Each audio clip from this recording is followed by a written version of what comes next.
Hi everyone, welcome to the third presentation in the series of how to set up and run local and international courses.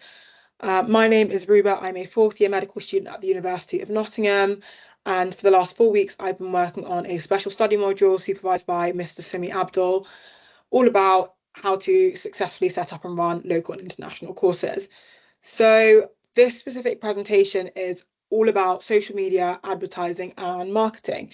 There should already be another presentation which covers a general overview of an introduction to setting up and running international and local courses on the YouTube channel.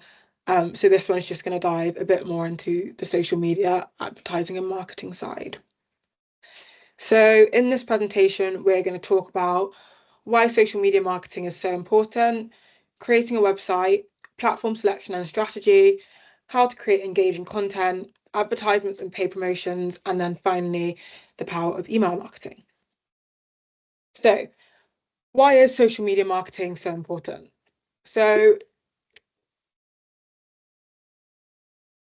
social media marketing is a really important factor when setting up any new company or brand, and especially when setting up a new course or conference, essentially a product that you want people to buy into, regardless of whether it's paid or free.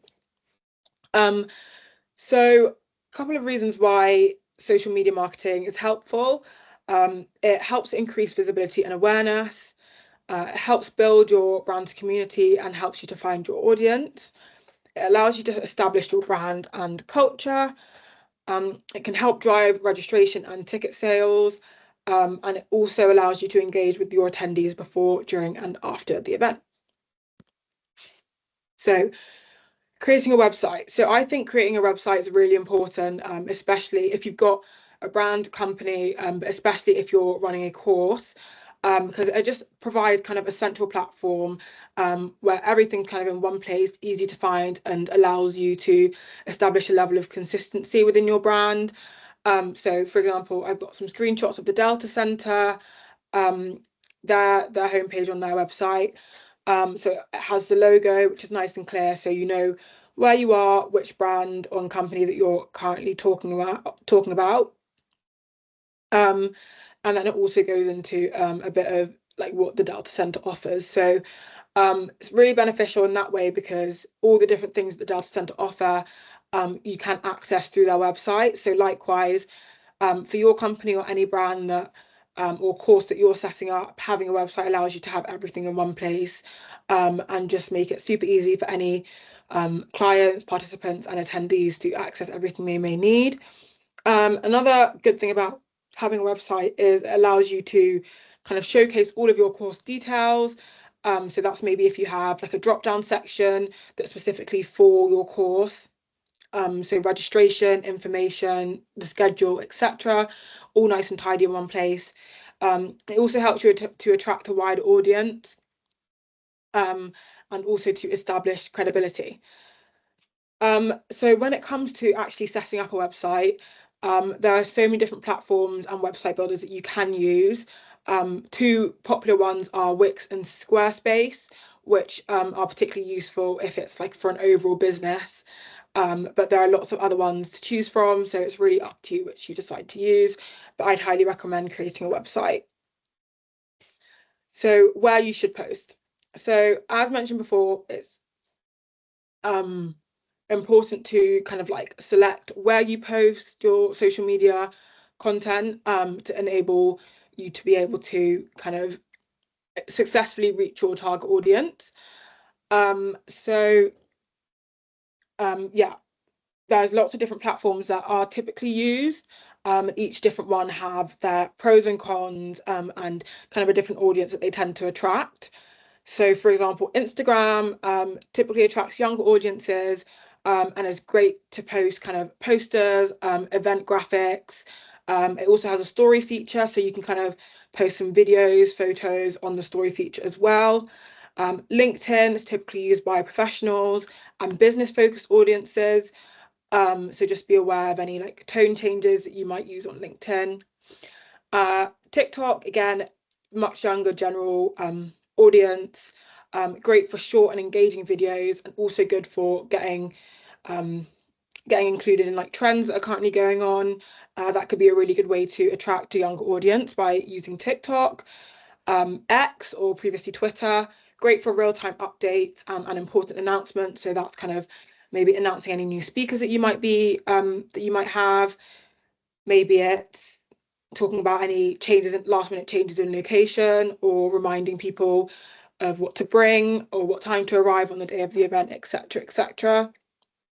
And Facebook is good for a broad reach, and it also allows for community engagement. So that's Facebook groups, like maybe creating a Facebook group for your course that allows all the different attendees to join and chat and get all the information they need prior to the event. So what should you post? So one of the joys of social media is there are so many different types of content that you can use to kind of engage your audience. So some ideas about some things that you could use would be announcements. So that's announcements about event dates, key speakers, posting the schedule, all those types of things. Could also post like behind the scenes clips in preparation for the event to get people excited, and give people some sneak peeks into what to expect. You can use interactive content such as quizzes, polls, especially on Instagram stories. I know Instagram's really good for these features, to get people engaged and excited in the run up. Countdown timers, again, this could be on any platform, can also be used in email marketing, which I'll speak about later. But again, good to get people thinking about your event and reminding them of what is coming up for them. Testimonials, so you can share short like quotes, videos from people that have previously attended your courses. This just helps increase like the credibility and reliability of your course, and will hopefully help to attract more people to sign up. And you could also introduce your speakers. So again, this helps increase the excitement in the run up to your event, and just give attendees a bit more information about what to expect on the day. So now a bit about paid advertisements. So these can be really helpful in boosting the visibility and driving registration and ticket sales for your course. There are 4 main types of paid ads which you may want to consider. So there's social media ads. So these could be for example, on Instagram, TikTok. There's display ads, search engine ads such as Google Ads, and influencer partnerships. All of these different types of paid ads kind of have their pros and cons. So for example, social media ads are really good because you can have a wide audience reach across like multiple platforms, and they tend to be quite cost effective. However, some cons are they do require some consistent monitoring, and if, for example, people continuously see the same ads, the problem of ad fatigue can be introduced there. Influencer partnerships tend to be more costly. However, if you do have a particular niche and there is a particular influencer in that space, then this could be a really useful for your kind of advertisements to use them and collaborate with them. And then search engine ads.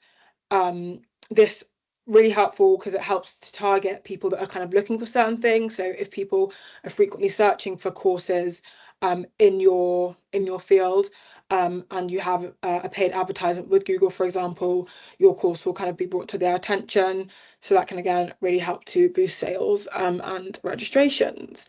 Other things to consider when creating paid ads are defining your goals from the advertisement. So what kind of do you want out of the advertisement? How many extra registrations are you expecting to have from having a paid ad? Having a clear target audience, so being able to kind of tailor your advertisement towards your specific target audience, and using the social media platforms or the websites where you think they're most likely to be interacting with and using, making sure that your paid ads are on those platforms. And then lastly, using eye-catching visuals to grab readers' attention as well. So lastly, to talk about email marketing. So I think email marketing is actually really, really useful and can sometimes be forgotten.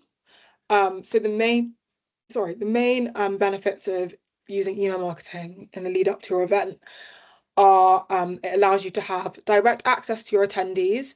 So emails are actually opened a lot more than I think people expect. They have a way higher opening click-through rate for specific like event updates than social media does. Um, they're really cost effective and also has a higher engagement.